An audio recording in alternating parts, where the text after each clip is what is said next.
Good evening, fellow DC fans. How is everybody doing? Welcome to another episode of the Iceberg Lounge, where today we will be talking about DC FanDome Day 2. Now, as we all know, back in August, there was Day 1 with all the great fanfare surrounding all the movie panels and the video game panels, and there was a lot of information released on Day 1. And then everything was supposed to be on one day, but now I think after we've now had Day 1 and now we've had today to go through Day 2, we realized that it made sense for them to split this thing up. There's a lot of content. We're not going to go through every bit of content, but we're going to go through some of the highlights today that me and my guests and my co-hosts have tried out today, have watched, depending on what you actually did within FanDome today. So without further ado, let me bring everybody in.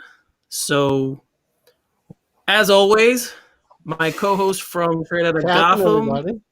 Yeah, Batman on Film alum, Pete Vera's #1. What's up, Pete? What's going on, everybody? Dude, I am happy to be here. Cool stuff at FanDome Day 2. Just really pumped. I really enjoyed the Flash panel, and I enjoyed the Superman and Lois panel. Those are probably like my two favorite things. All right, we'll get to all of it soon, but let's also bring in the Nicks. We have lots of Nicks on this podcast. So you know them from Vigilante 1939. They also do work on the Let's Go podcast and the Let's Go page. We have Nick Zednick and Nico Caruso. Fellas, once again, thanks for coming back for Day 2. Thanks for having us. Honored to be here. And, thank you. You know, we do have two Nicks, but there may be a surprise later. I don't know. Oh, no way. Oh, we'll don't tease me. Don't tease me with a good time. Come on now. Hey, man. I escaped Arkham Asylum just to come here. So, you know, if anybody asks, you know, I promise I am in my own house, though. So you don't have to worry about that. So. There are never just two Nicks, so stay tuned. Yeah. Well, especially with you guys, there's never just two. So I'm sure there's like more than just the other one who might be coming up as well.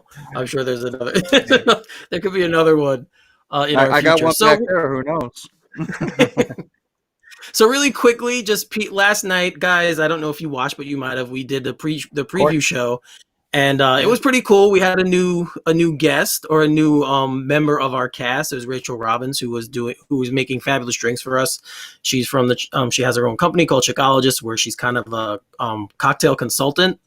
And it was really cool having her on. She made a really good martini, which I was able to recreate and I was able to taste, and it was fabulous. So hopefully we see more of her in the future. She comes back on and adds a little bit of flavor to our show.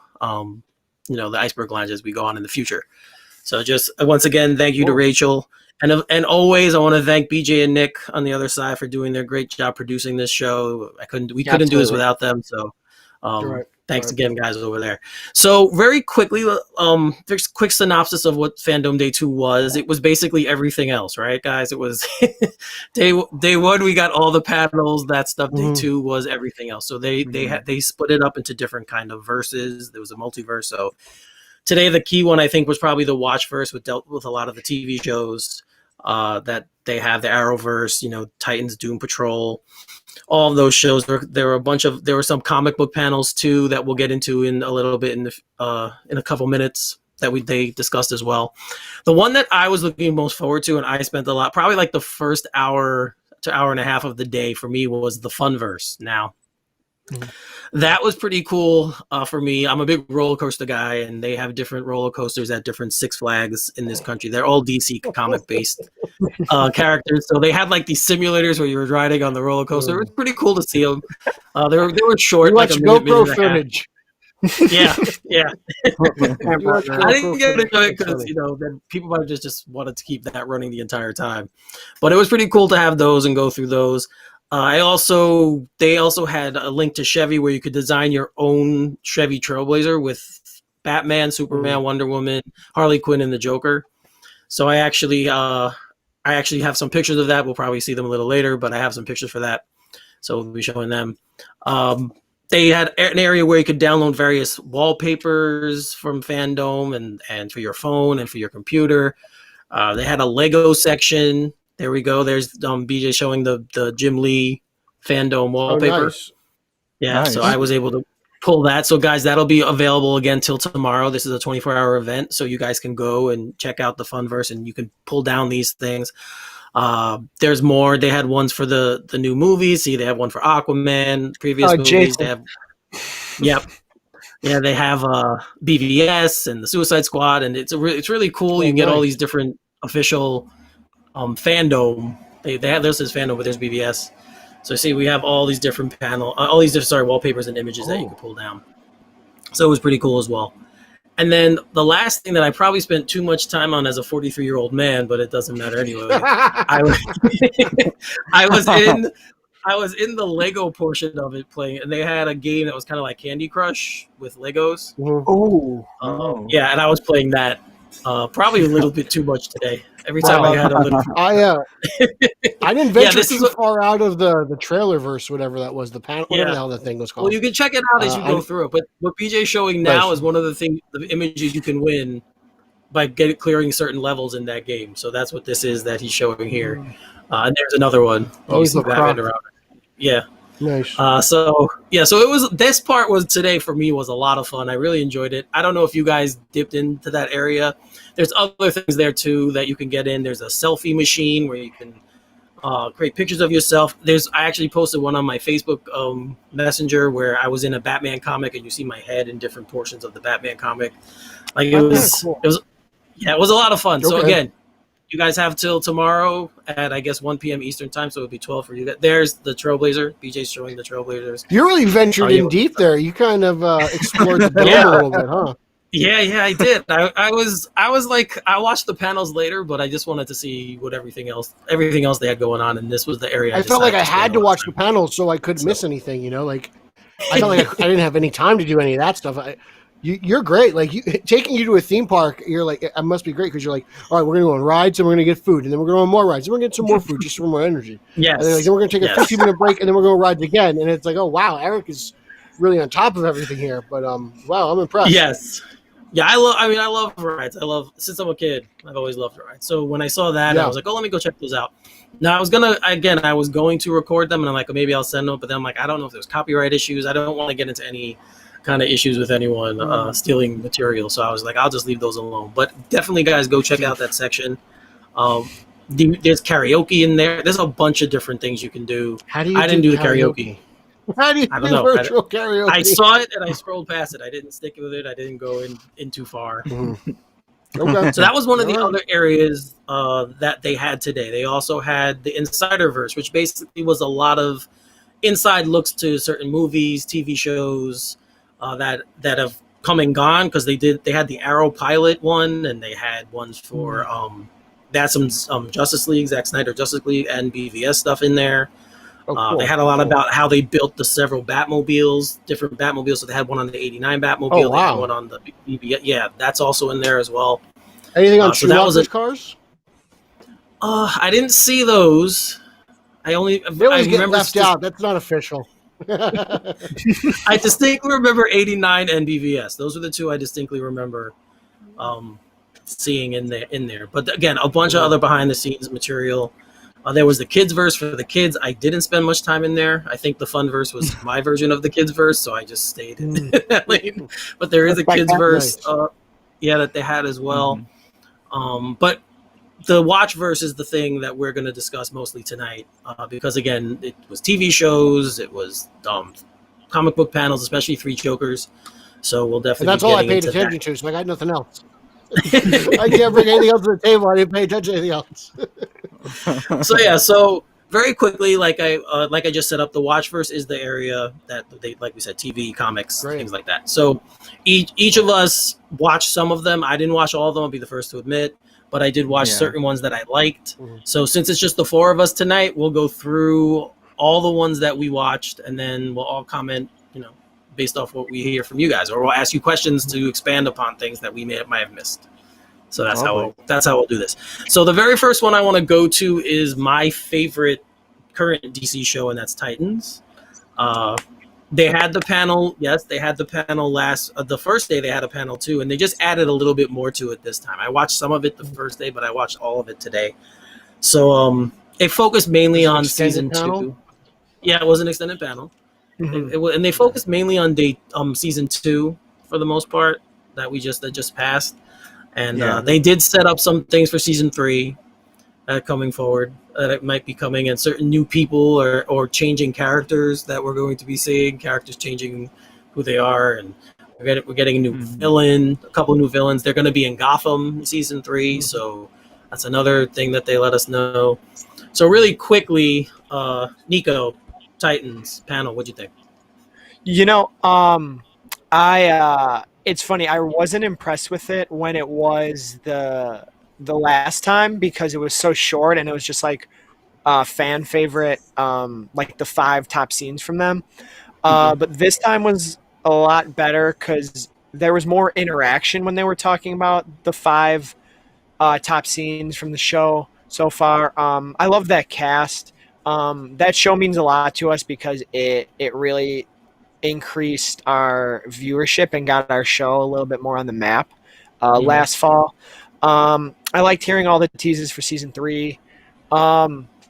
It's just funny though. I know it's a show that some people have a problem with, and even though the second season isn't aging super well for me, I do love the Grayson stuff, and anytime he talks about it, Thwaites talks about it, I'm always in. And I like that they just flat out acknowledge that Donna's coming back, and without saying it, they were like, yeah, we totally botched that last year, so let's just tell you up front that she's coming back and there's big plans for her and she's going to be cool again. And it's like, yeah, thanks. And of course, like, I mean, we've all waited for, at least I'm going to assume we all have waited for a live action Red Hood. So, I mean, yeah, that was one of the reveals. Yeah. That was a big reveal. So I feel like we're going to get there a different way.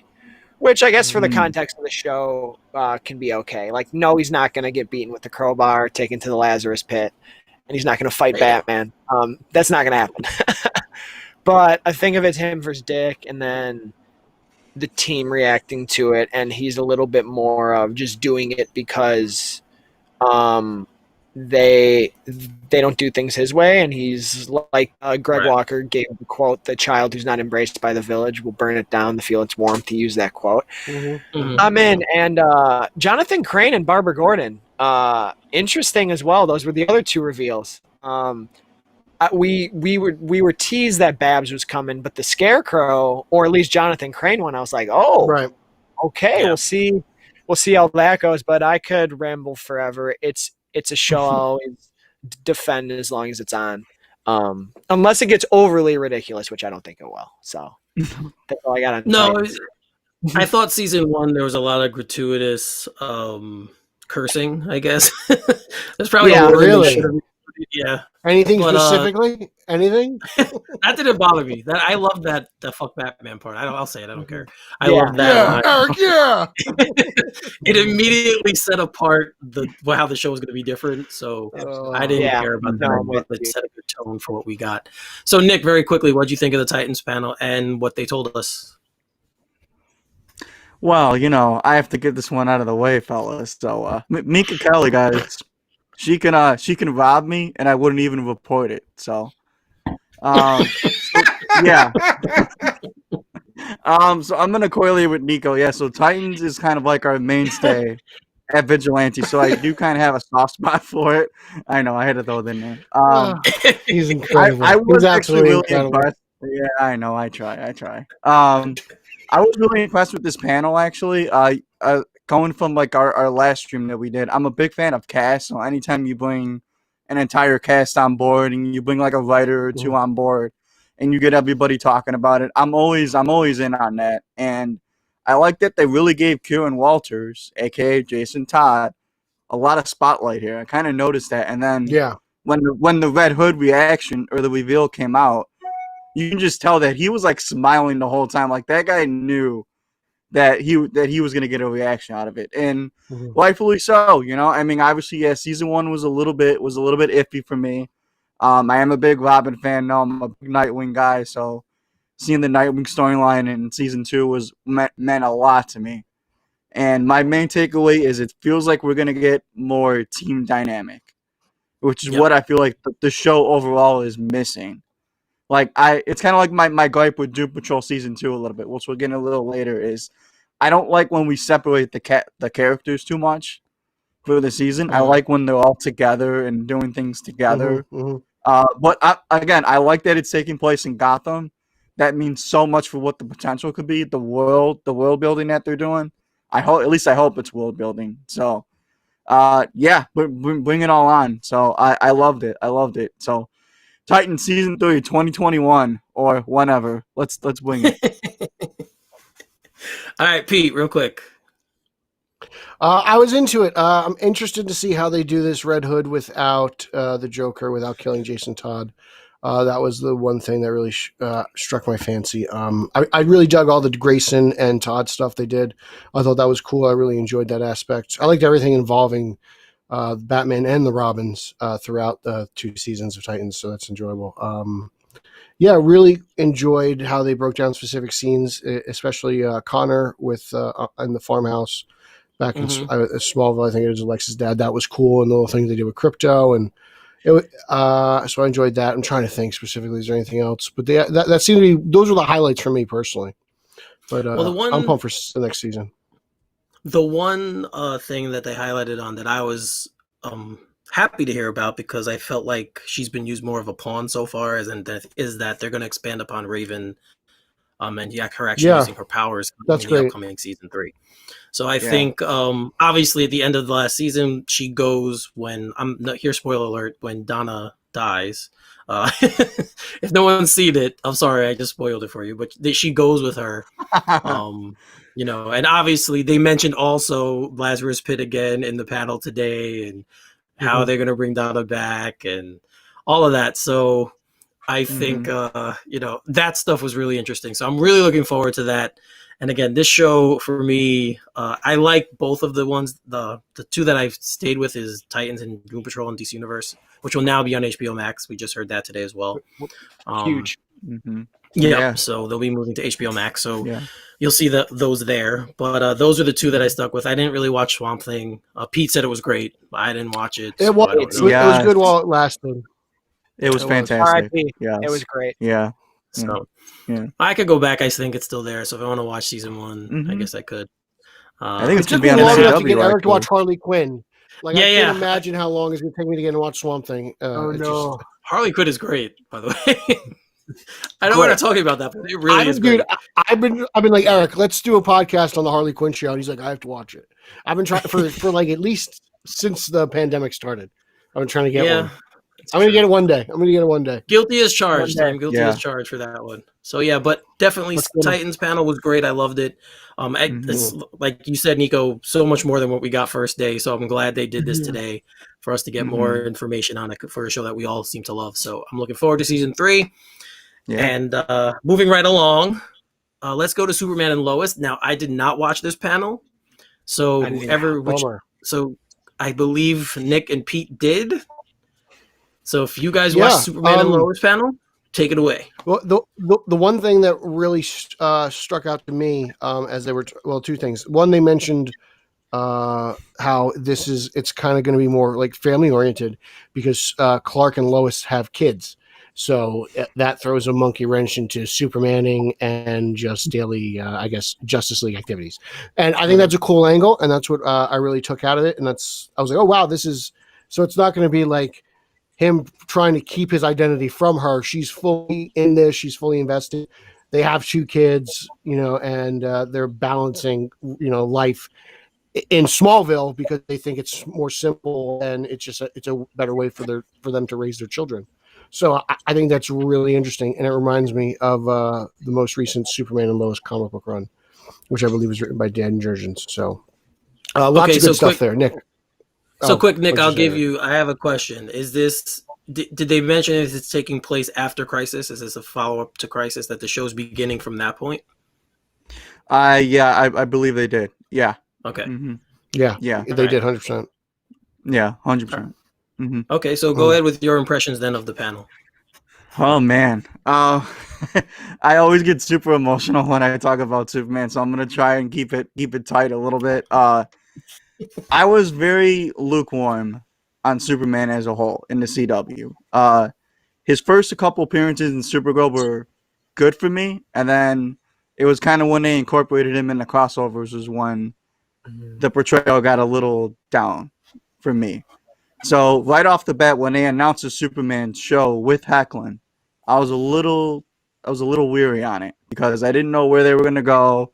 I've kind of tapped out on the CW shows as of late a little bit, so I don't know if this was a few years too late for it. But it's Superman, so of course I'm going to check it out. A few things. I don't know if it was just the presence of Jim Lee or if it was just the questions they were asking, but I feel like I'm 110% on board with this now. And I don't know if it's just the way they were talking or if it was Jim Lee or like what the writer was saying, but I feel like this is going to be a different Superman show, and I feel like I'm okay with it. There are some things that I do feel like I need to see in a show again, but Pete, you said something, I think it was, I don't know if it was your stream last night or if it was the first FanDome stream, but you said that Superman works best when he's on the small screen. And I feel like I have to completely agree with that because as much as it pains me, and it absolutely pains me to say this right now, I feel like Superman right now in 2020 needs to be on the small screen. Because I feel like what we need right now is we need lighthearted Superman. And I feel like the CW is going to do it. I feel like it'll be fine. But, and again, if you want the darker Superman, you're going to get it. It's going to be in the Snyder Cut. Maybe a few years down the line, we'll get Man of Steel 2. But I'm going on a tangent. So, no, it's fine. Go ahead. But yeah, but like I said, but I thoroughly enjoyed it. Like, it was a surprise for me. They did announce that Hecklin's going to get a new suit. So I'm kind of eagerly anticipating that. That should be fun. I'm kind of iffy on if I'm going to like the dynamic with the kids or not. I'm as parents, father Superman seems weird to me. But yeah, 2021, I'm going to check it out. I'm in on it. So Pete, was there anything that I missed that maybe you wanted to bring up? I think Pete's a little... no, he's here. Oh, he's back. Hello there. Hey. I returned. That was the angle that really stood out to me, and what I was like, oh wow, okay, cool. So this is something new. It's something different. I'm all for it. I like the CW shows. I know they catch a lot of heat, but I actually really enjoy them.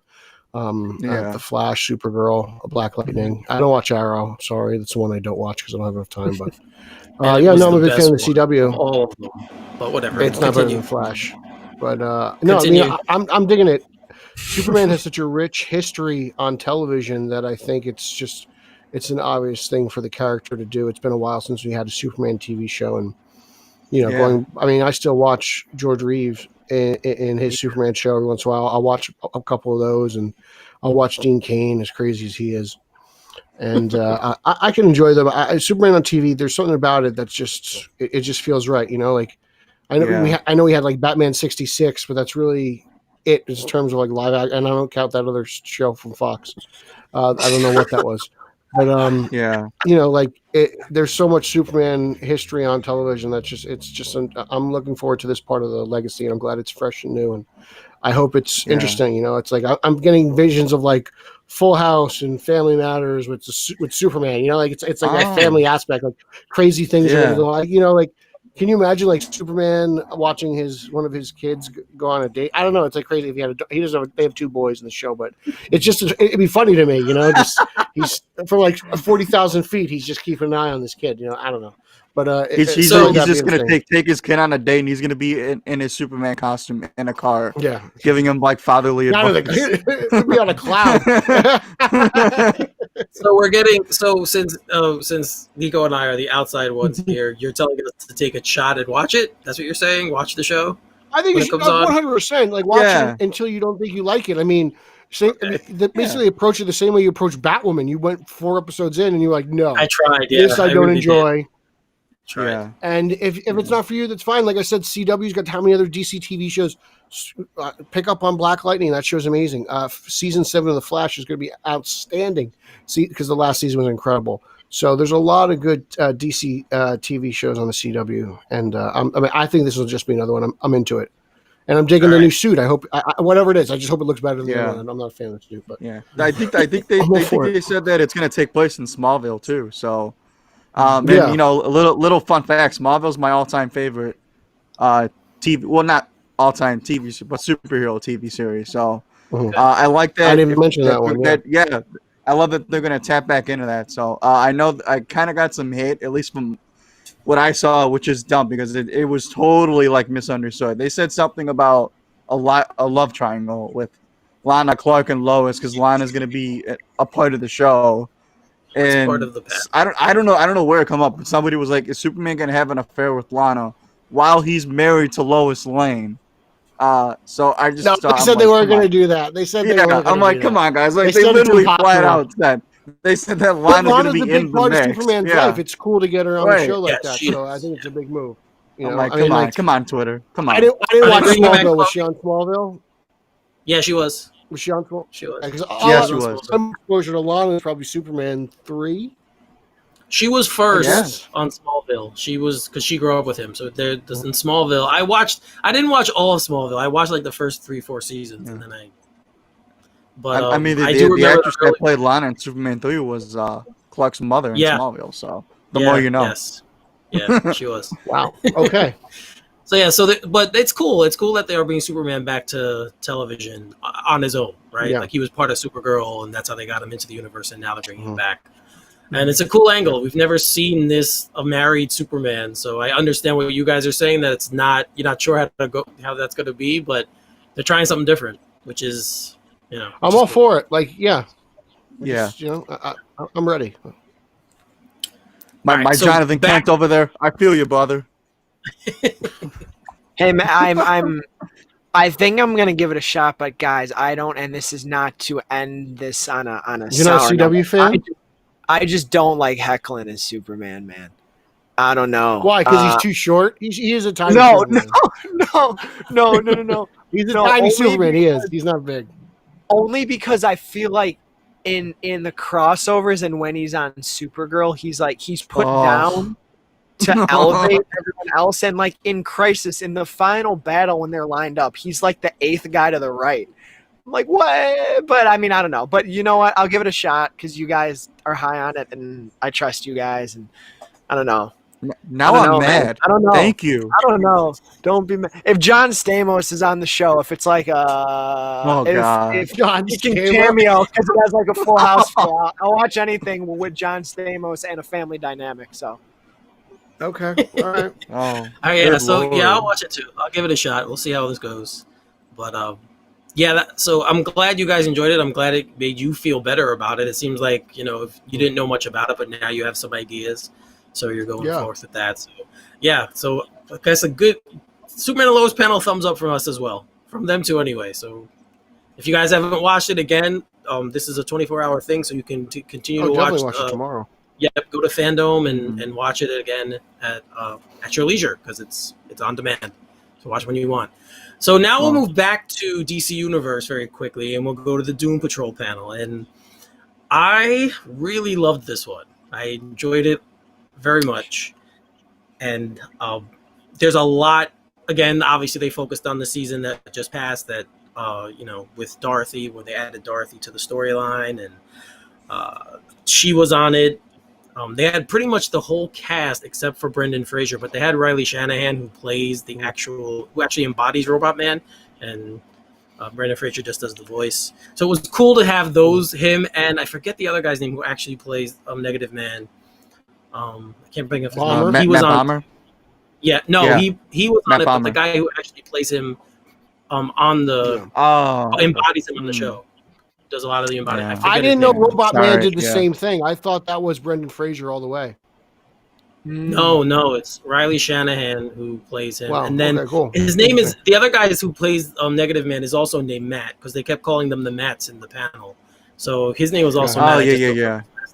Okay. Yeah. So, but yeah, I loved all of that. I loved the in-depth look that we got at how they did some of the scenes and the talking about what's coming in the future. There's gonna be, obviously we know that today was announced the season 3, and this was taped beforehand. So they didn't mention any of that. A lot of the things you could tell were taped for when they originally had it planned to all be on the August 22nd. Because even then later when we get into Three Jokers, she kept talking about it as like it was brand new, and obviously we'd spin alcohol. But just the Doom Patrol panel was lots of fun. I can't wait to see what they do next year now going forward. So what do you guys think? I will start with you, Nick. What did you think of the Doom Patrol panel? I really love the Doom Patrol panel. It was nice and fun seeing the whole cast again. I'm very high on Doom Patrol. Quick selfless plug is if you want to read all my written reviews on the Let's Go podcast, you can. I know. Yeah. I wasn't too hot on season 2 as much as I was on season 1, to be honest. And again, I don't fault that because I'm sure the pandemic obviously played a factor in that. But I love the addition of Dorothy. I thought she was great. The actress was great. The MVP for me is still and always will be Diane Guerrero. It's Crazy Jane.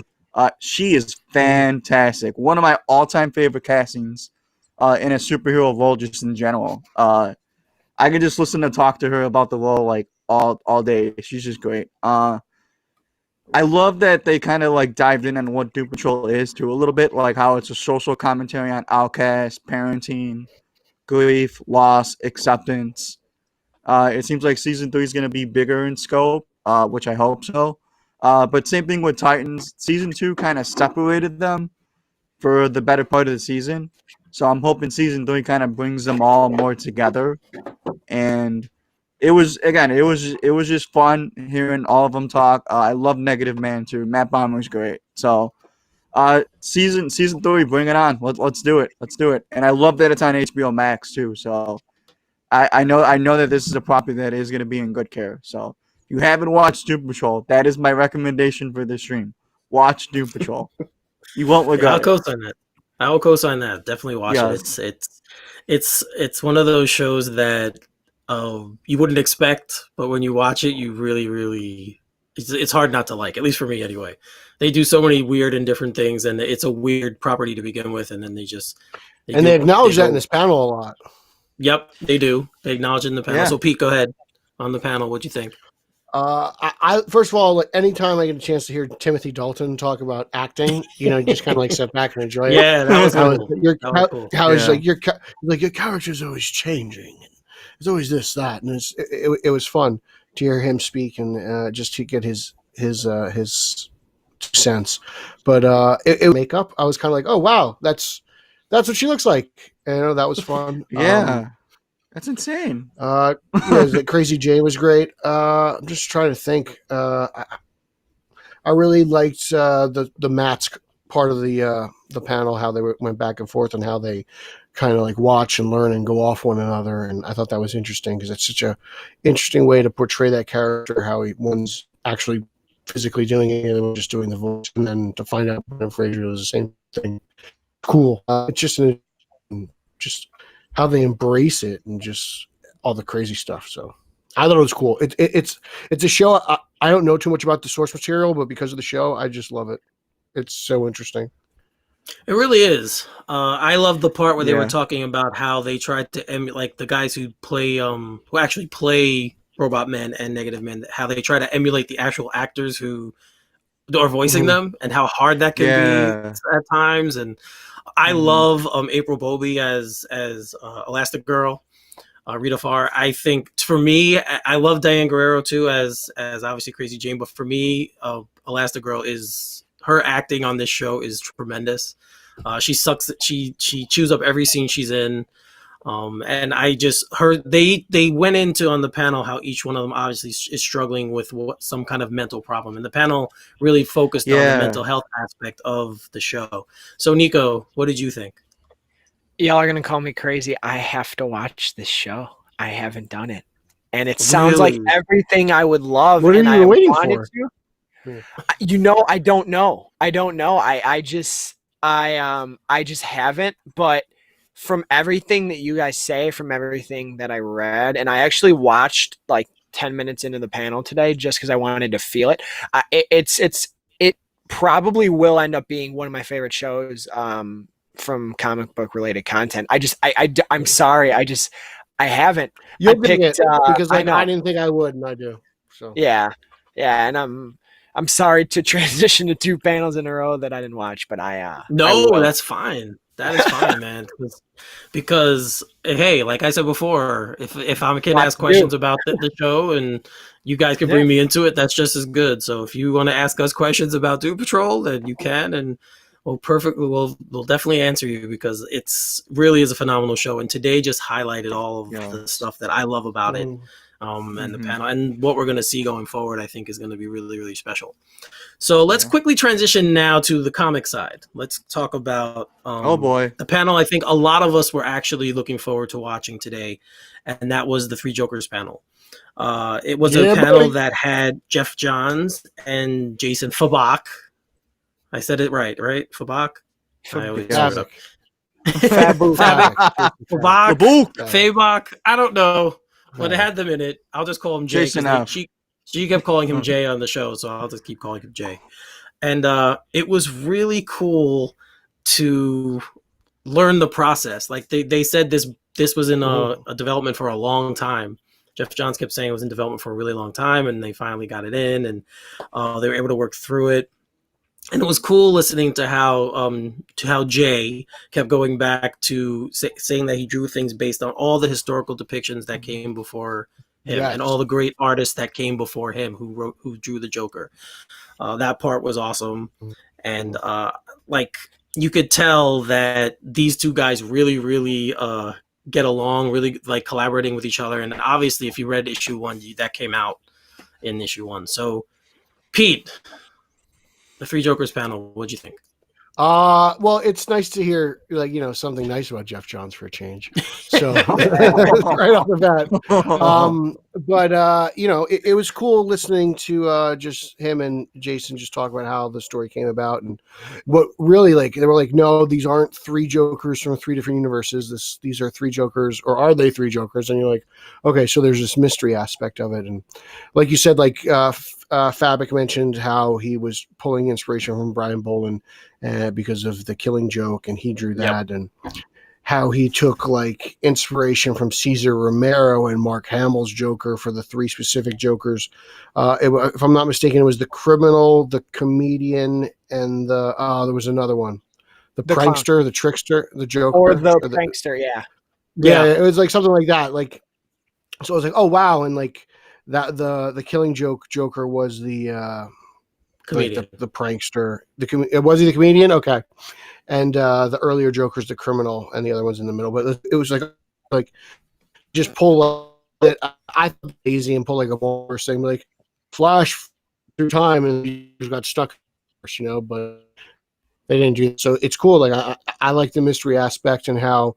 They're tying in all the big heavy hitters with the Joker with Barbara and Jason. So Jason Todd. So it was just great to hear, and it just I love the creative process, and I'm really looking forward to issue 2. Yeah, and like I said before, this was recorded obviously before the original release because they kept talking about we're expecting to see or what we're going to see, and obviously now since it's already been out, I think all of us have read it. I hope. All of us? Yes. Okay. Yes. So so all of us have read it. So so it was cool to see now seeing that this was supposed to be before that date, and now we've read it and we're able to see what we would have gotten. Obviously, if this happened on day 1, and what they were preparing to not reveal or reveal to us during the panel. So Nico, real quick, what were your impressions? Well, actually, I have quite the surprise to swap out for this one. Let's go. Uh-oh. Oh, God, guys, how are you? Oh, there he is. Oh, hey.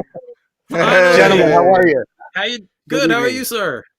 I'm doing real good, guys. And it's really cool. You guys are doing a great job with this. Thank you so much for including Nick. Oh, no. We lost the feed. Am I back or no? You're back. Am I back? Okay. There you go. All right. You guys can see me? Okay, good. Yes. But you know what? I thought the 3 Jokers panel was really, really excellent. The star of the panel to me was Jason. and again, we've all read it, and we all know that the artwork is phenomenal. And I've probably read a lot of stuff that he's done before, but I'm not really too familiar with him. But just to hear him speak about how he's paying honor to the history of DC, to all the other creators and the artists that came before him, and he's trying to make his mark, obviously, on this book. So it's really cool to me. Like I said, I could have listened to him talk for quite a while. And of course, Jeff Johns, it's a great story or whatnot. So that's the first thing I got out of it. The second thing is I think that they revealed some specific information about that it is in the continuity, which to me was right, because I think we were all kind of in the dark about that, right? A little bit like, is this, what kind of story is this? But they were very specific that it's not an Elseworlds tale. Yeah. And I think, is her name Amy, the girl that did the interview? It's not a dream sequence or anything like that. So that's pretty cool. I really loved how they broke down the three Jokers, how they came about doing those three versions. And so my hype level for this thing going into it and having read the first issue was a 10, but now it's obviously off the charts. And I hope, I know what they're trying to do. They're ambitious guys, and they're trying to create a story that will stand up in the legacy of Batman and be a timeless piece, they kept saying. And I hope that's what happens, because that's what I'm looking for myself. I would love to see that. So thank you, gentlemen. Back to you guys. No problem. Anytime you want to come on, we got to get you on Straight Outta Gotham. Pete and I keep saying. Oh, we're going to absolutely. We definitely want to do that. All right, good. So we'll set that up when we're done with this. But thanks for hopping on, for giving us a few minutes and your thoughts. Absolutely. I'm going to have Nico hop back on too, because he wants to talk about it too. So okay, sure, guys. Definitely. Yeah. Because he hasn't said much tonight, so we got to give him a little bit of time here, and it'll stop him. It'll stop him from buying more variant covers, because this guy hijacking everything. No. Oh, what a great spot. Where's Pete though? He missed it. I know. I don't know what happened to him. Okay. Maybe I have to go to the bathroom or something. I don't know. Wait, it says he just joined back. Hold on. I might have our guy hop back on here if Pete gets on. Hold on. But I will say, just to give quick thoughts on it, it was my favorite panel of the day.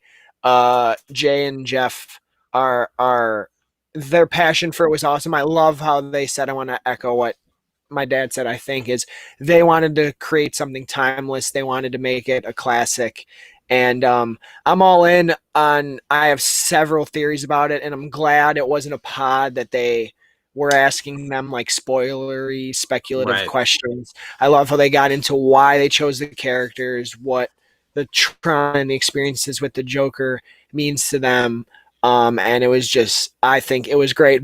Our guy Vera's back though, so I got to show him. Okay, back. Sorry. I don't know what's going on. The jersey's bad.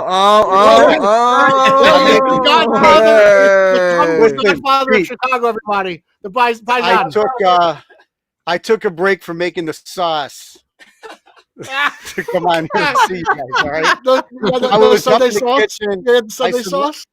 The Sunday sauce, pal. Absolutely, my friend. We'll talk recipes at some point, buddy. We got to. I'd love to hear it. I want to hear what Chicago sauce is like. I want to hear what this is all about. Yeah. Well, I already did my thing, man. You were gone, But I already. It's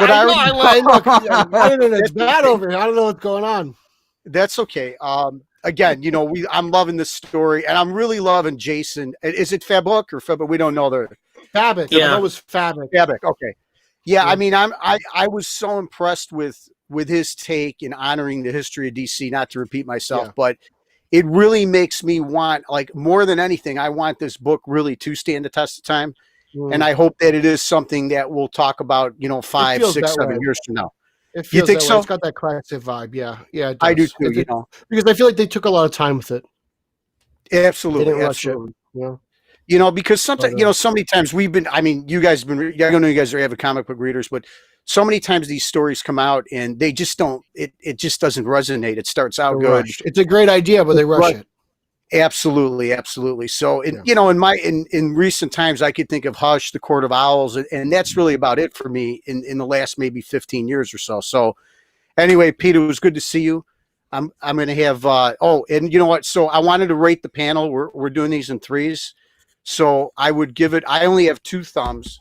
So Nico, I need his 3rd thumb here. You got it, son? Where is it? Where There are you you? go. We got 3 So we thumbs. give the panel 3 thumbs up. I All like right. it. I dig it. I dig All right, I it. got to go back. The gravy's boiling. I'll see. There We we call it gravy here in the Midwest. It's gravy. Okay, we don't. Gravy's round around these parts. Thanks I again know. for coming I on. hear you. Man. I hear you guys. All right, I love you guys. Take care. Bye bye. Love you, Daddy Bats. Daddy Batman. That's great. Daddy The Yes, comic book finally, Godfather. Daddy Wow. Batman makes his Chicago appearance. area. Woo. That's All amazing. right, that. so Nick, you have to follow that up. So go ahead. Yeah, man. How do we I have bring to it follow back? that up, man. How do I follow that up? Oh man, jeez, Good luck, pal. man. Good luck is right. Jeez. I guess I can only just echo what you guys said. But in the back of my mind, now I could always distinguish, somebody's art in the way they're being portrayed in the public eye. So in the back of my head, I'm like, man, Jeff Johns, man. As he was talking, but it was fine. I could listen to the guy talk comics all day. I didn't think of the Ray Fisher thing one second. It was in the back of my mind, but I wasn't thinking about it when he was talking. The highlight for me though was them talking about the art and them saying how if you're not gonna it was weird. It was like if you're not gonna read the book, but at least buy the book for its art because the art was beautiful. And to me, it's a story that is told by its art. So, I enjoyed listening to Jason. Like you guys said, I can listen to him talk about the story all day. I am cautiously optimistic where issue 2 goes. We've seen stories be really great in their first issue, and then when they follow it up, Valid point. Valid point. It's not as good. So I'm optimistic though. I'm certainly going to read issues 2 and 3. But hey, you got that art. Yeah, and that art, yeah. And that art, though. But yeah, so bring it on. I think it's coming out soon, right? Pre-order soon, so get on it. Yeah, it should be here, I think, by the end of the month, easily. Yeah, I'll probably just get it on Comicology. Like I got. I just can't wait to see Batgirl beat the absolute. Oh man, crap out of I've been trying to get Eric to read comics for God knows how long. I'll read this digital file on my iPad. Yeah, it's just easier. That's all. But I did order a copy of when comes out as a graphic novel in November. I pre-ordered that, so I'll be getting that when that comes out. So that'll be coming. It's right around my birthday. I did not get a card though, so thanks a lot, Amazon, for that, because that man, that was rough, man. Seeing everybody post all these Joker cards, man, Yeah. Yo, wait, Zenik, I have 5 variant covers, so I got a card for you. Don't worry. Whoa! Wait. Mine came with cards. I'm not sure how you got so shafted. That's awful. Did you get yours on Amazon too? No. So we got 3 from the shop, 2 from Amazon, and both our Amazon ones came with cards. So, I'm gonna have to look into that. We got lucky. Was it like a first a number whoever's ordered first, like a certain number, and then they stop it, or was everyone was supposed to get it? No, they just didn't send them to Zednik. Yeah, right. Like, no, they're not giving this guy. Oh man, that sucks. That's not cool. That's not cool. But yeah, so again, that it's panel. The Joker's not even my favorite Batman villain, so whatever. Who's your favorite Batman villain? Now, if it was favorite Batman villain. I'm a man of questions, Pete. I got to be honest with you. So, I got to go with the man in the green blazer, buddy. On the fly. How the do Riddler, you do man. Smooth. Most underrated Batman villain. Let's go. Yeah, Jim Carrey. Let's go. Let's go. What is the price for your blind eye? Let's go. This is my brain on a box. Let's go. Oh Jesus! You sunk my battleship. Yeah. I can recite the whole scene in the layer with Two-Face, but I'm not going to do it now. That's for another show. I'll do that on another show. It's never going to heal if you don't stop picking. 2 10-minute try my receipt. Just say so. Keep going. Keep going. Don't stop. Peace, Joel. Oh my God. Why stop now? Keep going. Okay. We get it. You like the Riddler. We get it. Oh, so we all love the Riddler. Stop it. We all love the Riddler. Come on. Eric officially reached get off my lawn. The better question is, why don't you like the Riddler? Come on. Yeah. I don't mind him. Against the Riddler. I don't mind him. Yeah. No, he's a good villain. I don't mind him. It's fine. But he's not better than the Joker. No one's better than the Joker. It's like Eric, favorite version of the Riddler. Oh, I love the Gotham version of the Riddler. I actually do like that version of the Riddler, but it's not my favorite. Hey, just remember the greatest Batman film of all time does not have Joker as the main villain. Stop that. Stop it. Stop it. Batman Begins. Blasphemy. There you go. That's why. There you go. Shots fired. YouTube show the audacity. Batman Begins greatest sign of Dark Knight. Let's go. All right, guys, Nick's ready, man. We took a left somewhere. We got to get back on the main road. Got to get back on the main road. All right, so just in closing, Three Jokers panel, excellent, guys. If you haven't watched it, go ahead and watch that one too, because the book is great. So to see how it came about and their thoughts behind it and where the genesis of it was awesome to see. And I'm sorry, Jeff Johns is a great writer, so I can listen to him talk about any of this stuff. Of course, he's a tremendous writer. So that's that. So next, I'm gonna move on to the Flash because Pete loves the Flash TV show. Mm-hmm. That I do. I used to like it a lot, and then it jumped the shark, and I haven't come back. So I will let Pete take this one away. Oh, so man, Pete, Flash! Geez, it was just really great. I like how they talked about how they broke down the season into 2 parts, which I thought was a huge help. It kept the season fresh, for basically having 2 villains, and then just how kind of the first half of the season was reflective of Barry and his choices and everything coming out of Crisis, and the second season was reflective of Iris and her choices, and that's why she's in the mirror world with Eva and the new Mirror Master, and it was just cool. Like I thought.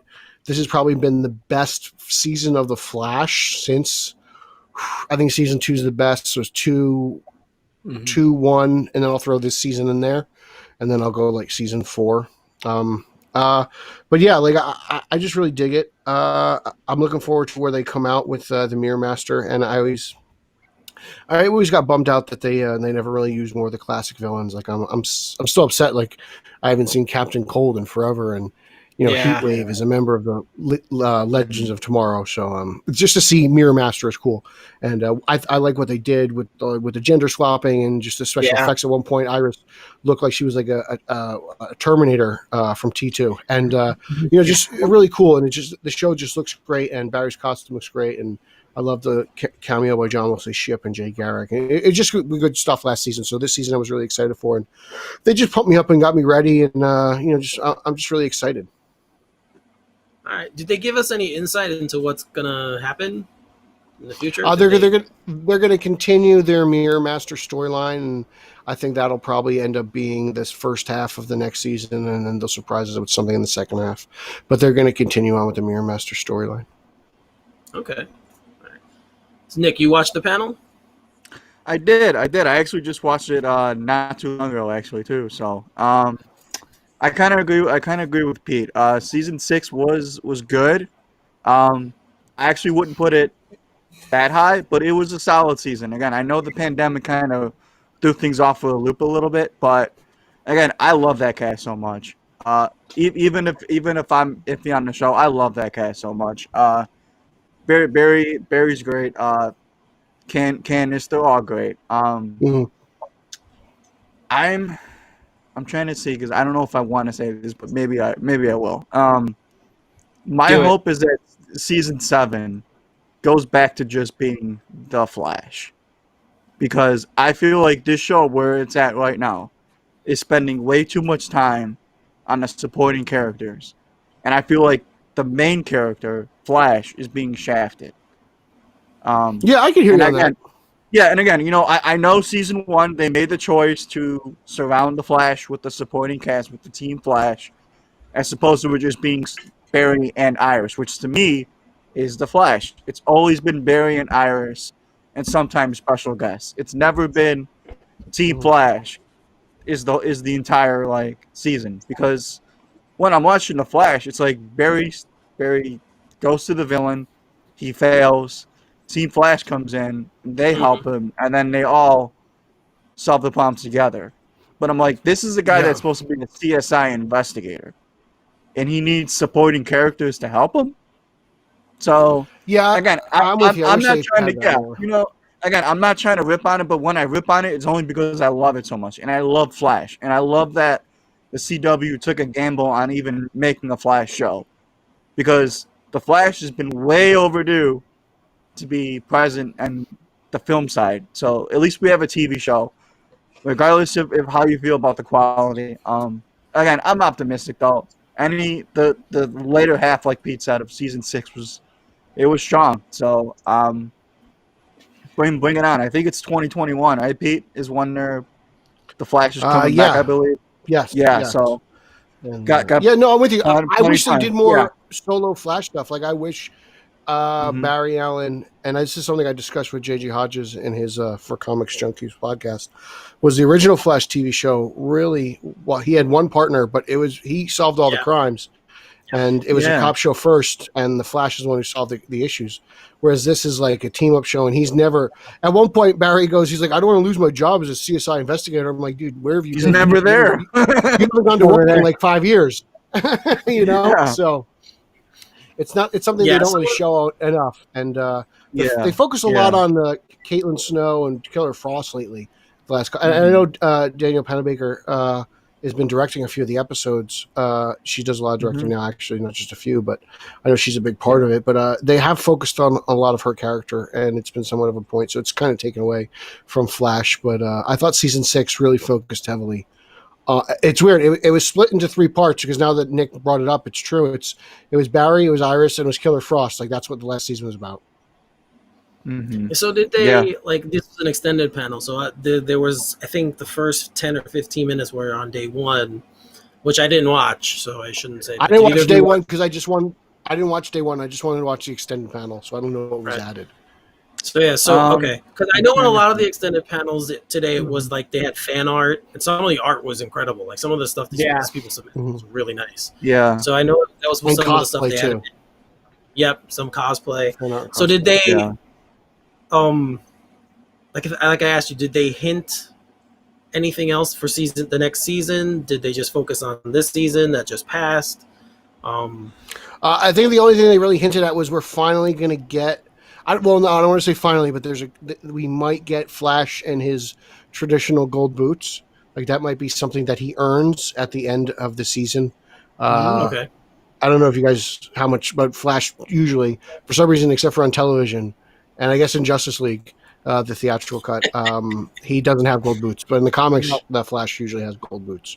So maybe that's something that's to come, but that's really the only thing they really tease. But like I said, they're going to continue on with their Mirror Master storyline, which I think has been fantastic. Okay. Yeah, I will say that for the TV show, the villains that have been on The Flash have been pretty good. So I can't complain. At least the seasons. I just wish they were more traditional, but yeah. Yeah. And it's cool because the Thinker was in The Flash, and now he's in the Suicide Squad. So I'm looking forward to comparing the two versions of the Thinker Flash. now. Yeah. The Reverse Flash. Reverse Flash has been great, I did not like what they did with Boomerang in the Arrowverse. I think it was more of an Arrow villain. But No, the only other differences that I caught was they kind of put it on the 2 newest characters, which were Chester and Allegra for people that watch it. So I got nothing that I want to comment on that too much, but they gave them a big spotlight. That's all I say. So actually, now that I think about it, Barry hardly even talked. Grant Gustin, it was just about. I'm like, just about the gold boots. It's on the tip of my tongue. Yeah. He hardly talked at all. Candace is obviously the heart of that cast. So, but again, for all the crap that she's gotten, which is weird because I hate that. She's a great Iris. So I love hearing her talk about how the show has changed her life and the representation that it's bringing to not only her role, but people in Hollywood as well. So, because I like that she's paving the way for it. So, more Candace Patton for me. Absolutely. Did they mention on this panel anything about having the new having the movie Flash in, or did anything that happened on Crisis? Did they mention that scene at all? No, not really. Actually, and you know what else they didn't bring up? They didn't bring up anything involving Ralph Dinby. So I don't know how they're gonna move past Ralph Dinby, but it didn't seem to be a topic of conversation. I'm sure Ralph will just go off on a mission, investigate something, and never come back. But which is kind of a bummer because Ralph and Sue Dimby are a big part of DC Comics, and it's just a shame that His character was just getting good too. That's a bummer. Yeah, they just kind of introduced Sue, and they were just getting together. So we're kind of going to lose that, but what are you going to do? Yeah. So the last one, Nico, you didn't watch The Flash, right? I did not know, but what did you watch? And you don't watch The Flash, right? You don't watch The Flash. So I stopped after season 4. See, thank you. Hearing Pete talk about 6 so highly though kind of makes me want to go back. I will say though, yeah, 6 is good. I will say, just so I could offer something, I do love Grant Gustin a lot. And I almost will. I've always wanted to go back. I tried a little bit in 4 because that's when he came back out of the Speed Force, and I just stopped for some reason. I just love Grant Gustin so much too because he was the first, like, not to get personal, but he was like the first superhero casting that I felt like I could relate to. Usually the heroes are super jacked or super strong, and I'm a lean guy, and he was like a really lean guy too. Dude, you look just like Calvin. And I wish, or else I would be doing a lot of different things with my life if I look like Henry Cavill. But so I'll defend. It's weird because he's my favorite DC character, and I don't watch his show. I even have an art thing right I saw here that in the background. That's awesome. of the Flash. But I want to go back but I could attest to I love Grant. I love Candace as Iris. I love Danielle Panabaker as Caitlin too. So the fact that if you said that there's a lot of her in 6, I'm in. And Zenick told me that the new characters, especially Allegra, is really good. So I think I want to go back now that it's COVID. And what we're forgetting is we're still getting a lot of content at the moment that was made before COVID. Yep. There's going to be like the fall is going to be awkward. The fall in early January is going to be weird because there's going to be nothing. So I think that's when I'll use my go back. But if I talk about the Flash panel, I will just assume that Grant Gustin was great and looked phenomenal, and everyone else looked like they're having a great time. You look like you, man. You got the stuff going, man. And that's all I need to know about the Flash panel. Ezra Miller and Grant Gustin, I mean, both look, kind of shaggy lately. I'll say that much. I know. Something about these Flash actors and not wanting to shave. That's true. crazy. I should talk about not shaving, but they need to go run to a blazer. So could I watch season 6 without watching season 5 or like the second? That's a big question. I think you totally can. I think you totally can. Yeah. All right. Just be aware that you might get some things you don't know, but you can certainly watch it. Yeah. Yeah. I mean, because I did like the show a lot. So. Yeah. I did like it a lot. Favorite, for the first yeah. The first 2 seasons are my favorite comic book TV seasons of all time. The first 2. It got so soap opera-y. Yeah. Season 2 is the best season of superhero television ever. Sorry. And I hate to say it because it makes it sound like I'm some jaded guy, but I feel like any show when they start to introduce relationships and the two people get together, the show suffers. All the time. That's what happened on Arrow. Same thing. I can give you that. Yeah. Yeah, when they put Oliver and Felicity together, that first season, I was like, God, I can't watch this anymore. And I almost gave up on that one, but then I came back, and that's the only show of the Arrowverse that I started watching and watched all the way through. So I didn't stop, even though there were times you were a big Olicity guy. No. I thought you were big on I Olicity. hated that. Oh God, no. I don't like. I sound like I hate love or something, but on the show, why do you hate love? Come on, why do you hate love, man? Right? I what know. Does love have against you? He's a jaded old man. That's why. I know, right? I sound like that, but I can't stand when those shows start introducing relationships and then the main character gets together with his main love interest. I just think the show suffers. So whatever. That's just my 2 cents on the writing television 101 by Eric Holzman. Don't let characters get together. I could go all the way back to a show from the 80s called Moonlighting and explain what happened on that show. I won't. Back in my day, television was written like this. Yes. No, that's the first one where they did that and the show suffered. But I'm not going there. That's just my 2 cents on they shouldn't do that. Let the sexual tension exist forever and the show will be better for it. That's my whole What BJ just put in the chat. Have you guys seen what BJ just put in the chat? What love got to do with it? Love's got to do with Unbelievable. everything. Well, Everything. good everything. notes. Good notes by our director. Absolutely. Good notes. I love you, BJ. So moving right along, we're gonna move right along. I'm gonna move now to the Death in the Family panel, which is the interactive movie that they're going to be releasing on October 13th. So October 13th is the release. Yeah, so it's coming up. So that's something for us to look forward to in the fall, right? At least we have something to look forward to. Yeah. It was a pretty cool panel. I like how they talked about obviously the genesis of it and where it came from and where the idea started and why they picked this story as being the story they wanted to use. As we all know the story, and for Choose Your Own Adventure, it is actually a kind of a good story to do it with. So I'm not going to speak too much on it. I'll let you guys hash it out. So I'll start with you, Nico. What'd you think?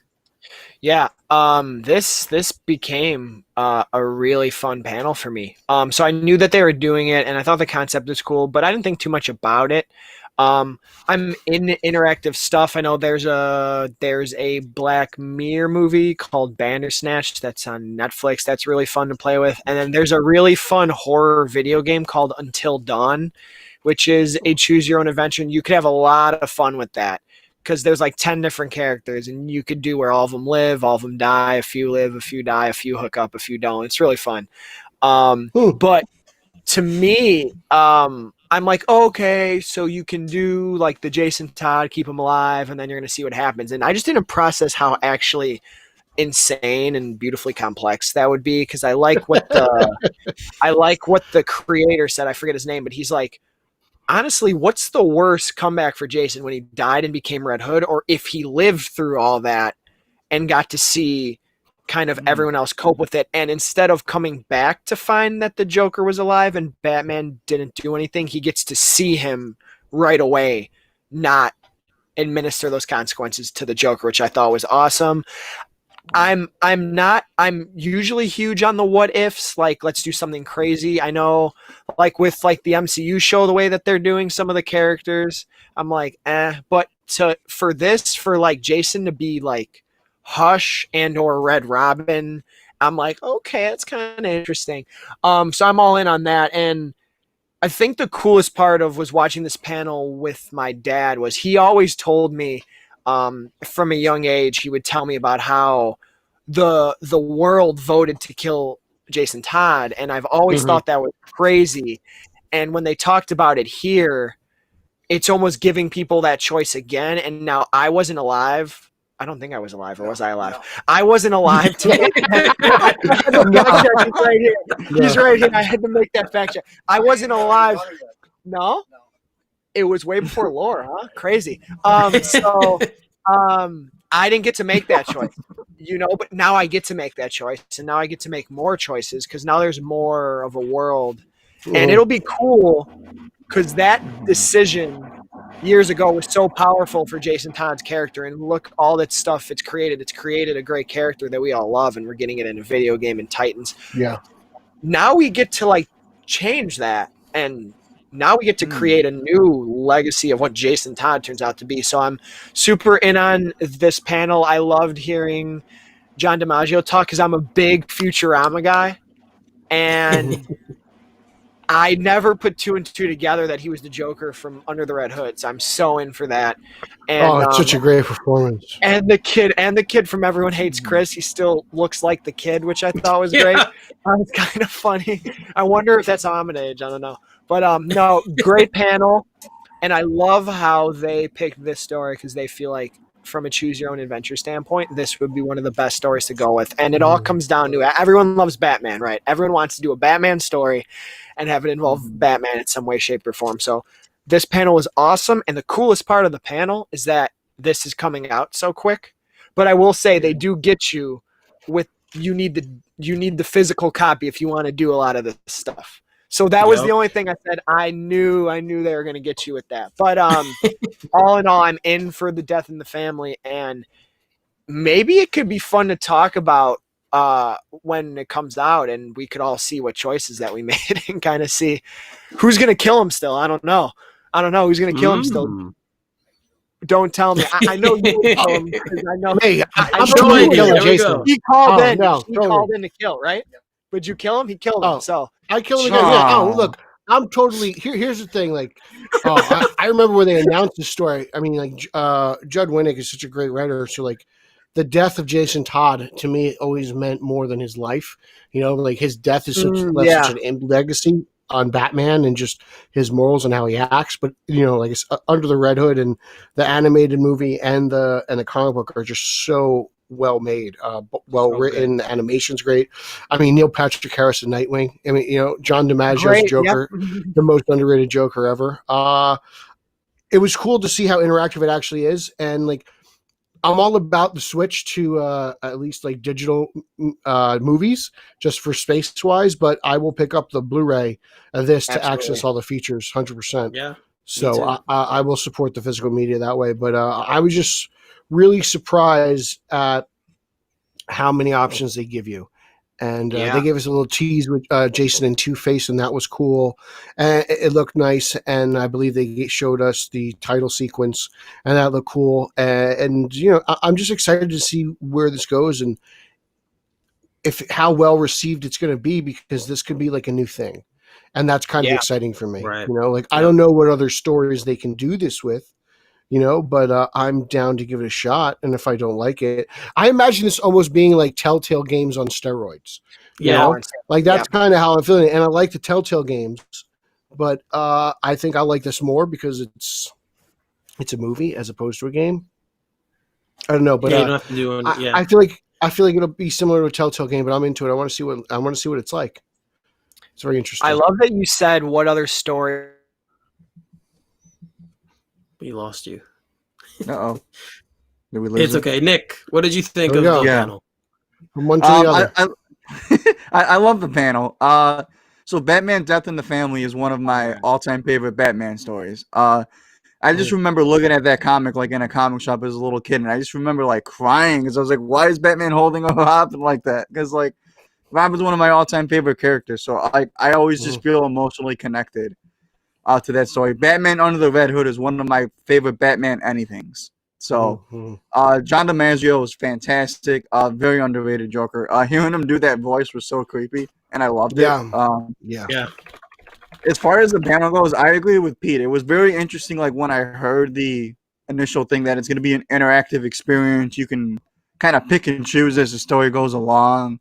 Because I never quite get like, well, how does that work? You know? So I'm glad they kind of clarified that. I love that they dropped a little tidbit that the shortest sequence I think is 30 seconds, and he said the longest one is 20 minutes.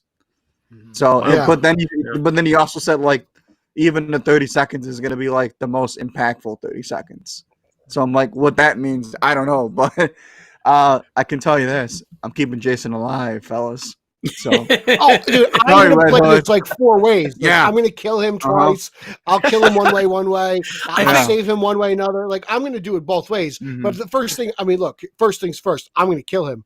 Oh man, that'll be the first thing I do. I'll go back and I'll save him. But first things first, I'm gonna kill him.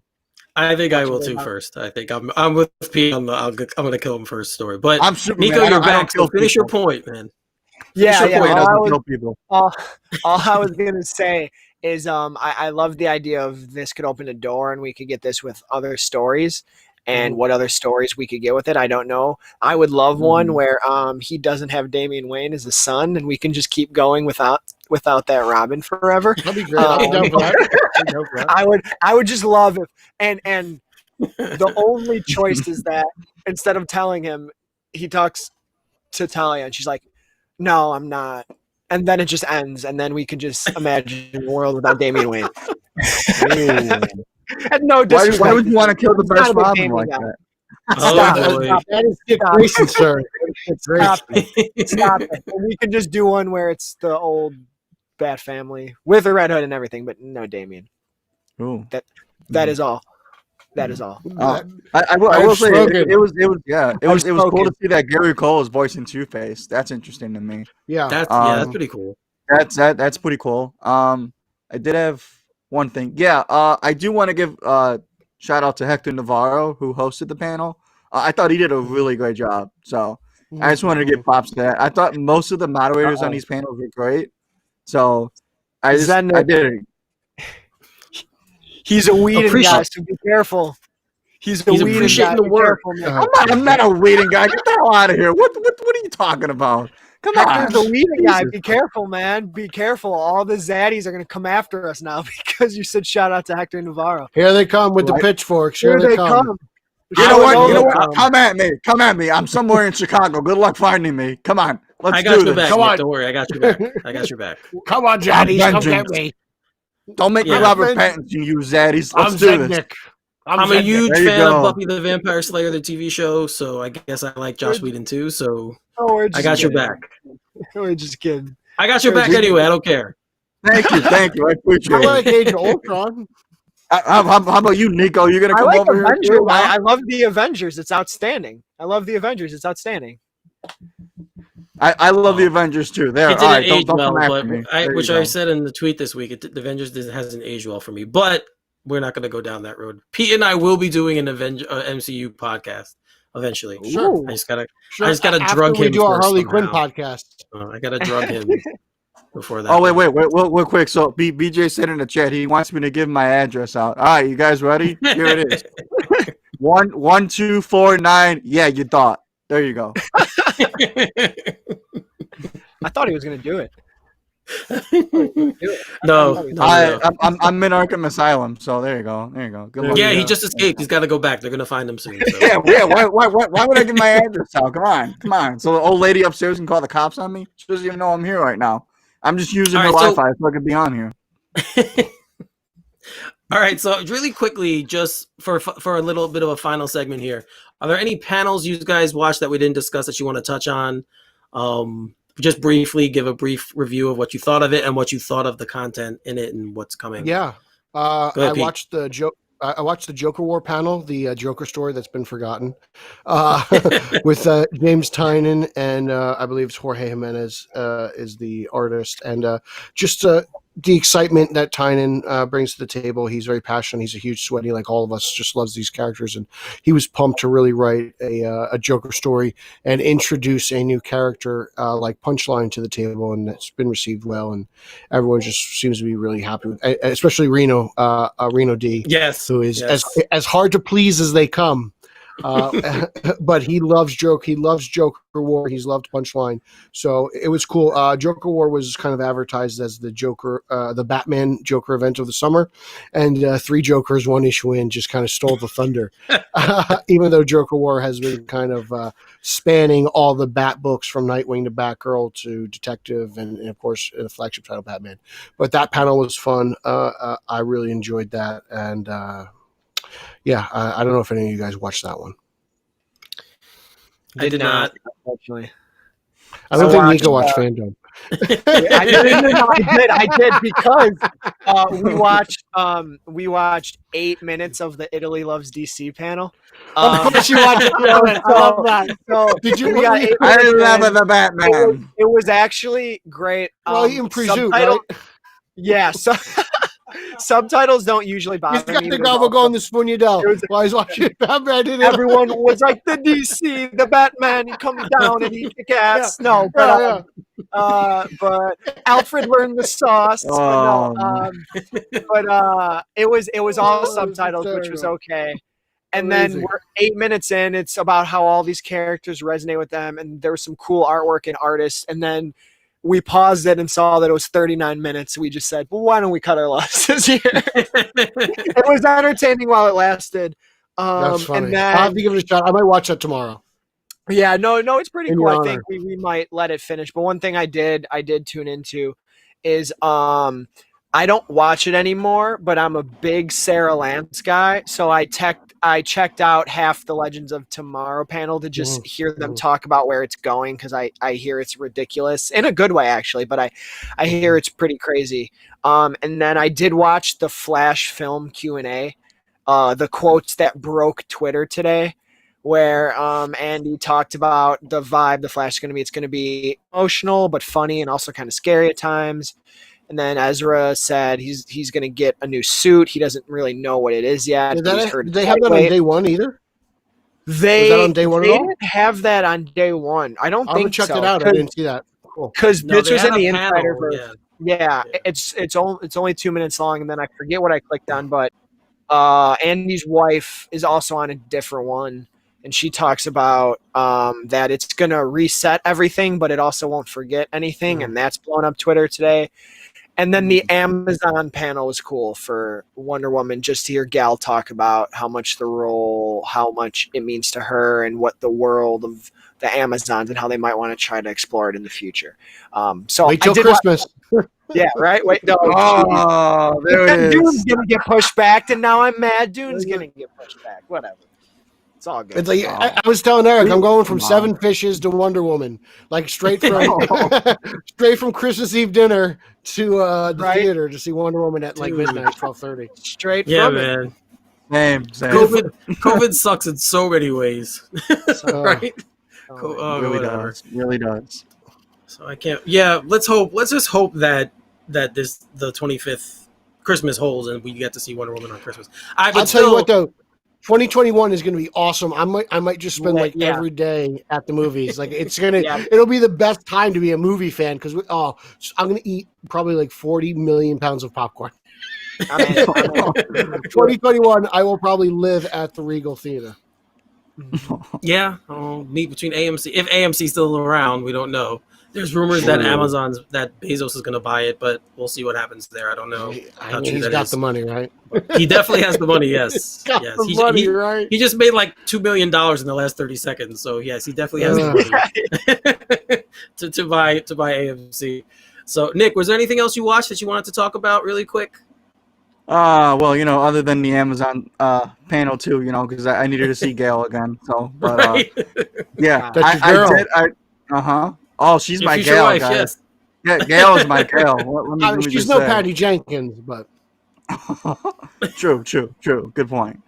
Yep. I'm with you, Pete. Hold up, Pete. I'm with you. yeah. Hey, you got it right. That's my guy. What is going on right now? Come on, guys. That's my guy. Hey, you have Margot. I got Gail. That's how this works. Nico Batman. I'm sorry. Keep going. All right. All right. So I did check out the Man of Tomorrow animated film, the Superman Man of Tomorrow. Oh, heck. Oh Okay. yeah. Film. Yeah. It was solid. I wouldn't say that it was one of the best DC animated films there were, but the animation style was great. I thought it was unique. And the film kind of reminded me that what DC does best is these kind of one-off films where they're not tied to one continuity. So I really love that. The one thing I don't still like that they're doing is I'm not a fan of these adult animated superhero films where they're very loose on the swearing and some parts are a little gory and like I get it. It's 2020. Well, they said they based it on an American Alien. Like it's kind of that story. Yeah, I mean like overall, like I get they want to make more modern animated films. They want to appeal to more people, but it just like that kind of like tone and stuff just doesn't work for me. Like, I have to watch it. I haven't seen it yet. I just haven't recently either. watched It was good. Apocalypse Yeah. War, and that let me down. So I have liked to Apocalypse watch War. I saw all your comments. I thought I was going to love it because because you recommended it so highly, and then I was watching it and I was like, man, I'm not into this. I'm just not digging it. And I don't know. I loved like, it. right. I like different. I like when they go different ways with things. So I really enjoyed. I think that's why I liked it so much. Damien was actually tolerable in that movie, I have to say. Yeah, he was. The whole Damian Raven relationship was interesting. I thought Harley Quinn kind of stole the show. She just kind of like popped up. She just popped up and did whatever she wanted. So Suicide Squad was cool. John Constantine was interesting. Yeah, Constantine was good. Yeah, but overall, like I was just really let down. I love that universe. Like I love Flashpoint and Suicide Squad Hell to Pay. Like those two are probably my favorite movies of that little like continuity there. But hey, more often than not, I like them. So I'll say it just wasn't my thing. I wasn't pleased with it. Oh, yeah, that's fine. I mean, I didn't really like Batman Ninja. I know a lot of people liked it. I didn't really care. That was cool. That's not my thing either. That's like I can watch that like once every like probably 6 years. Yeah, but it's. But you covered it. Pete covered it. Pete got to cover it. Yeah, no, it was cool. Look, that's not my thing, but that's how you get me to watch something like that. Is you incorporate Batman in a way, and mission achieved. And I got to meet Roger Craig Smith and Tara Strong and Tony Hale and Tim Sheridan. And we met a lot of cool people. Yeah, I wasn't with you on that one, but I do remember. No, BJ was. BJ was. Yeah, BJ was. Yeah, that's true. BJ was there. Shout out to BJ once again. Shout out BJ. BJ Herring, After Hours Media. Yep. The great Damien Santucci. Lots of Italians. Nick Persicilli. Lots of paisans. All right, guys. So I think, I've spoken about everything I wanted to talk about today for FanDome, and we just did a quick run through of any extra panels. If you guys, so thinking about FanDome now as a whole, combining day 1 and day 2, what did you guys think of the event as a whole? So I'll start. I'm going to say 2 thumbs up, definitely, especially in the pandemic that we had. It was something, first of all, for us to look forward to. If you're used to going to a Comic-Con, they did have a virtual one for San Diego, and they are having one for New York. But there's something, it's DC and Marvel both didn't have a huge presence at the San Diego one, and they're not going to have a huge presence at New York either. So, and they haven't for a while. Yeah. And if you want to get something, you wanted something that was just, if you love DC, this was great. And shout out to all of them for thinking of it, putting it together, being able to get everyone together to do the panels. Warner Brothers has been, let's be honest, Warner Brothers, when it comes to movies and stuff, up until the last few, they've been kind of dropping the ball a little bit on things. So the fact that they pulled this off, and everybody I've spoken to pretty much has enjoyed it and think it's been great. So do you guys agree with me on this? Great. Yeah, no, I think FanDome has been a huge success. Really, just allowing you to visit for someone who likes Eric is con with me. I know how to con with the best of them, but even I can't get all the panels that I love, And FanDome was really awesome in allowing me to get to all the panels that I wanted to hear and listen to everything that I wanted to hear. My only issue is, and it's a very small issue, is today there was kind of a technical issue, so they extended FanDome until tomorrow. I think it should be 2 days anyway, just because I would love to rewatch some of the stuff that I just couldn't miss for someone who like quote unquote part of the fake news media. There were things I missed that unfortunately I can go back because there were technical issues. I can go back tomorrow and watch some stuff, and I'm looking forward to that because I want to watch the Batman Italy thing that Caruso mentioned, and the Flash stuff, but with Muschietti.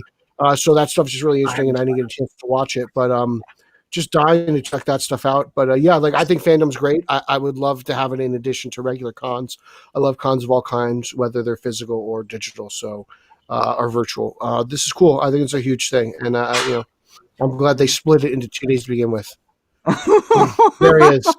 There he is. One more surprise. That's it. There he is. He's back from Italy. Yeah.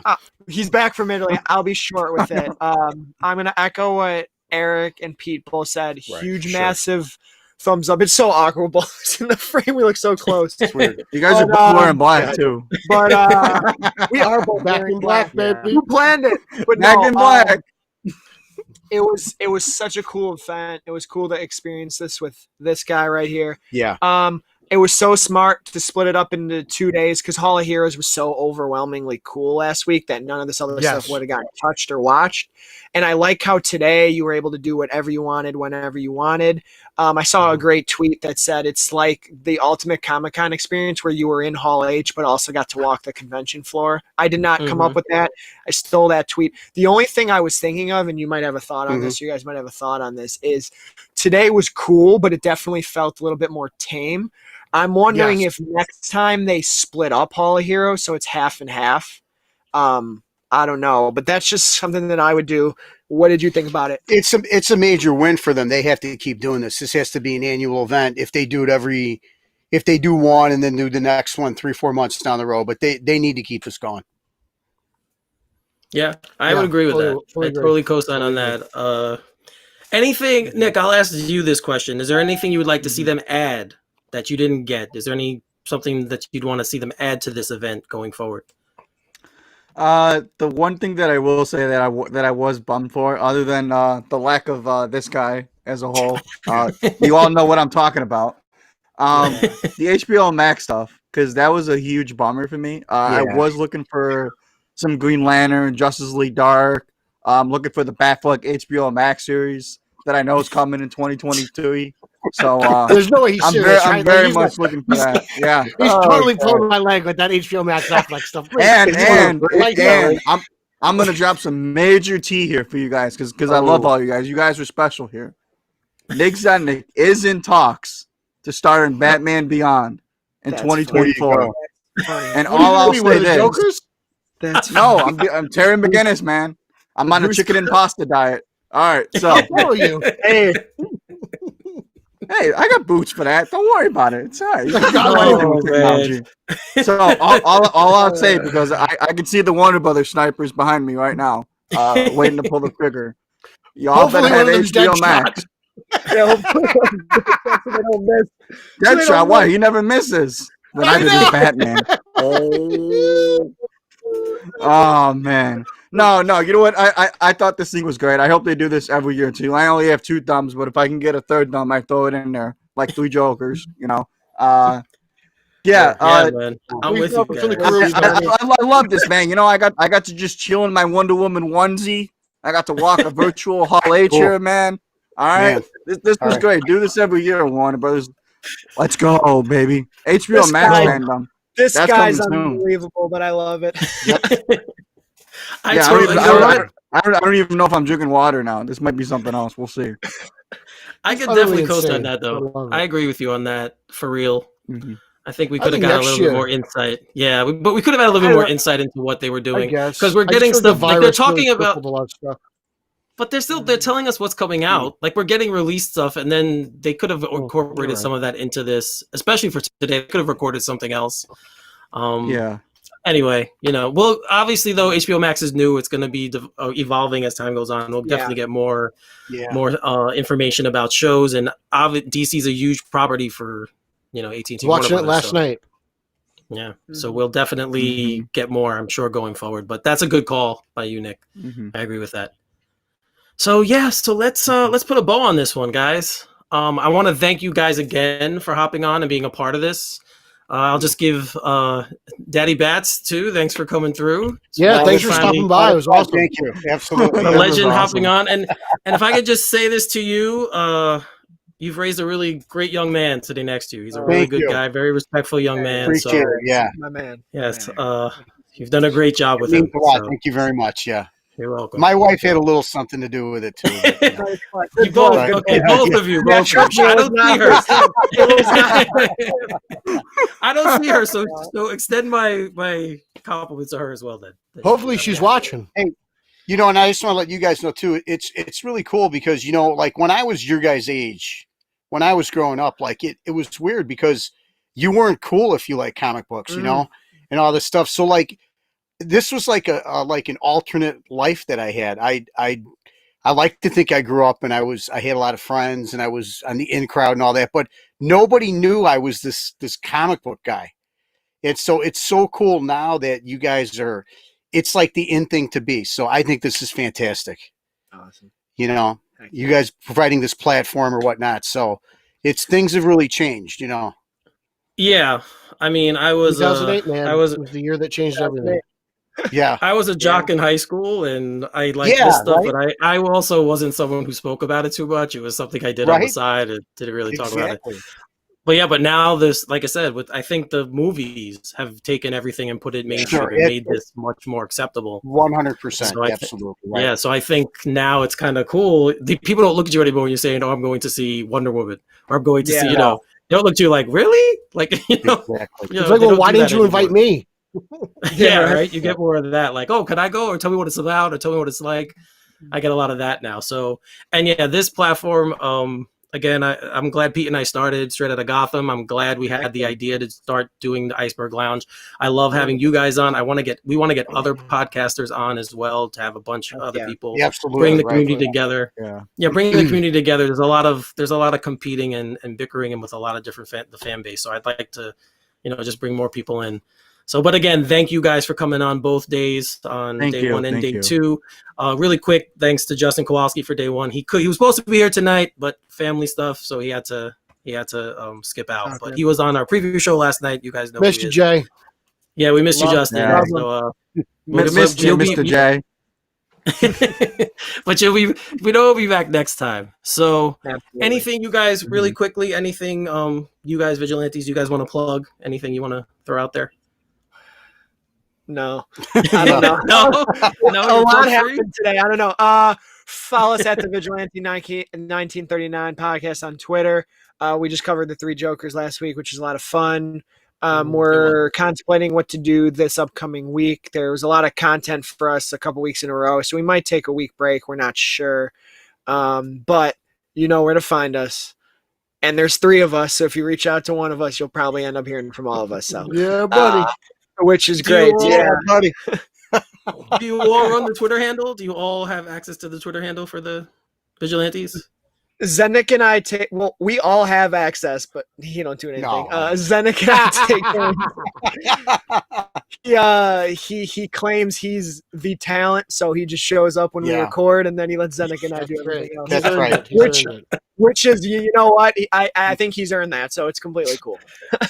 Oh man, you guys are hysterical. Yeah, Zenik, is there anything we were supposed to plug? No, I don't think so.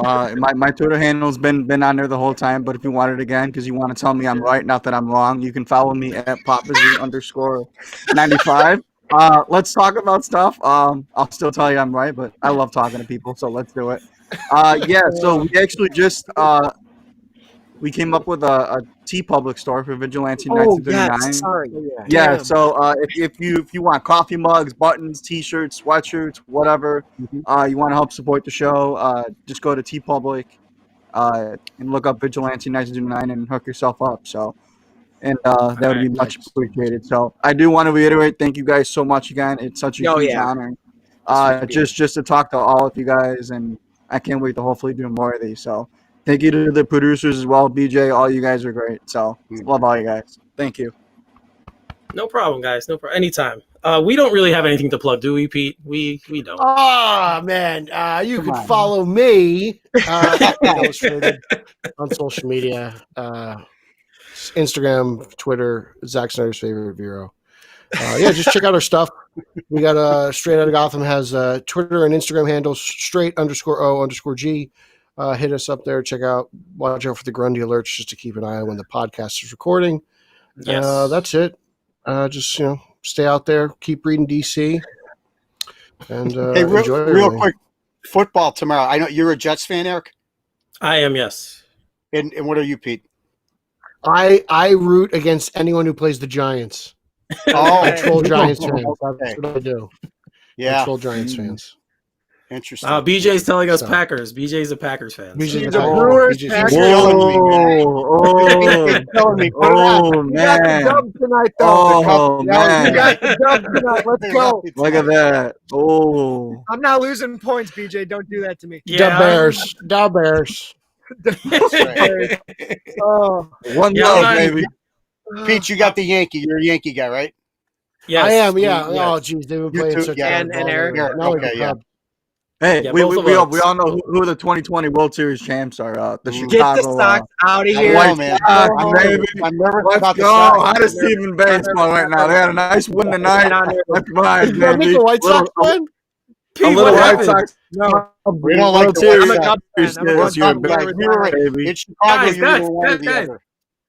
We can't hear what any of you are saying. Oh, really? You're just talking over each other. Is Zednik a White Sox fan? We're Cub guys, and Zednik's a Sox guy. So it really throws Ah, off the great. dynamic. Isn't it that north side, south side? Isn't that how that works? Right? Yeah. That's what I 100%. thought. I've always wanted to go to Comiskey. Sure does. It's great, man. I've been It's to great. You Wrigley. know, the I've been bathrooms to look Wrigley. nice, everything. It's all good. It's beautiful. Yeah, I've It been is to Wrigley beautiful. Park. It's gonna be beautiful when Wrigley the Sox Field, win the sorry. World Series too. There you go.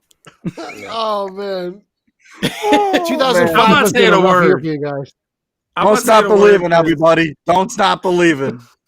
There you go. Yeah, Not saying a word. 2005 was rough, but 2016, right, Nick?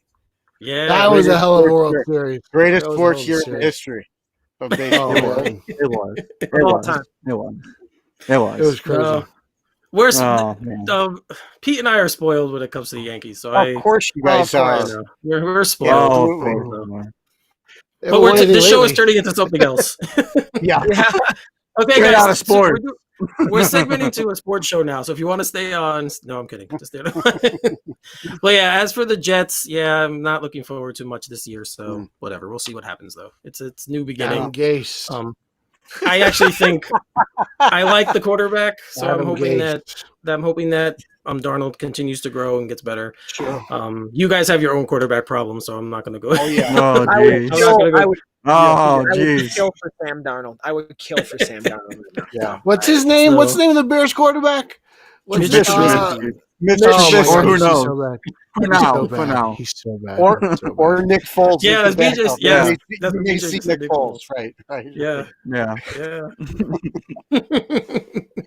Who knows? Yeah. So yeah, as for me to plug, I really don't have anything. I'll follow up what Pete just said. Follow obviously all the Straight Outta Gotham stuff that's out there on Twitter, straight_O_G. We have a Facebook page. We have a fan page, and we have a show page. So we use both of them. The show page is to release our stuff and let everyone know what's going on with the show, and then the fan page is for everyone to interact and talk about the podcasts and all of that information there. We will be doing more Iceberg Lounge shows going forward, guys, because we love doing this and we want to continue doing this. So we look out for more of those coming up in the future. We want to do more live events. We'll definitely, I think Pete and I want to do a couple more live events, maybe not Iceberg Lounge based, maybe Straight Outta Gotham. Maybe we'll do a couple of live shows there, either here or maybe even on Facebook Live. We used to do the live from the green room after Gotham on the Batman on Film page. Oh God, is that show horrible? That show is so bad. It was fun to do just to hear Pete trash it. It was a lot of fun to do that show. The only reason I did that show. The only reason I did that show is because Jet asked me to review it for Batman on Film, and I didn't want to spend the time like reading and proofreading and writing. So I was like, "Can we just talk about it afterwards?" I don't want to write about this horrible show. Yeah, he pulled me in on that. I had stopped watching it, and he's like, "Come on, watch it, do it." So I suck. Right, I also binged watch. I stopped watching after season 1, so I binged watched seasons 2 through 5. To get ready for the season finale, and it was like polluting my brain. Like I'm much better off like sucking the exhaust of a car than rewatching Gotham. Like, that's how bad that show is. I never saw a minute. Never saw a minute of it. Yeah. Well, God bless you. You made a wise choice. Don't do you made a wise choice. That show was rough. It's horrible. The show was rough. But I always say, if it brought more people into Batman, and it brought more people into the, following it, then it was a good. It had served its purpose. That's not Batman. I don't know what that was. That wasn't Batman. See, I should have brought it up. I knew Pete would go down this road. That with Fake Wayne, I can't stand Fake Wayne.